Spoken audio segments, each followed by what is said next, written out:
Vitamin A அதிகமாக எடுத்துக்கிட்டா, carrot அதிகமாக சாப்பிட்டா பார்வை இன்னும் சூப்பராக தெரியும் அப்படின்னு நினைப்பாங்க. அப்படி கிடையாது.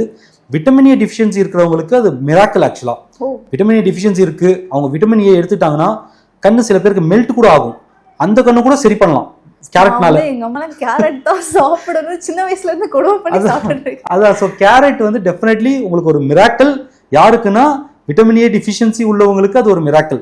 ஆர் விட்டமின் ஏ டேப்லெட்ஸாவோ இல்லை இன்ஜெக்ஷன் ஃபார்ம்லையோ அவங்க எடுத்துக்கிட்டாங்கன்னா அவங்க கண்ணையே காப்பாற்றலாம், கண்ணு போகிற கண்ணை கூட காப்பாற்றலாம். பட் நார்மல் டயட்லாம் எடுத்துட்டு இருக்காங்க, அவங்களுக்கு விட்டமின் ஏ டிஃபிஷியன்சியே இல்லை, கேரட் அதிகமாக சாப்பிட்டா பார்வை இன்னும் சூப்பராக வருமானா எதுவும் கிடையாது. அந்த மாதிரி அப்படி கிடையாது. டிஃபிஷியன்சி இருக்கவங்களுக்கு நல்லது. அது டெய்லி ரிக்வயர்மெண்ட்ஸ்க்கு அது யூஸ்ஃபுல்லாக இருக்கும். ஸோ 2 கேட்டகரியும் இருக்குது.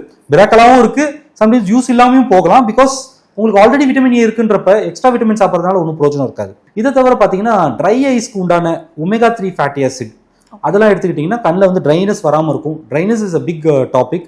அது வந்து வராமல் இருந்தால் இட்ஸ் பெட்டர். அதில் வந்து ஃபிஷ்ஷு, எல்லாருக்கும் தெரிஞ்ச விஷயம், ஃபிஷ்ஷு, ஃப்ளாக்ஸீட், ஆல்மண்டு, வால்நட்டு இதெல்லாம் எடுத்துக்கிட்டிங்கன்னா உங்களுக்கு வந்து ட்ரைனஸ் வராமல் இருக்கும்.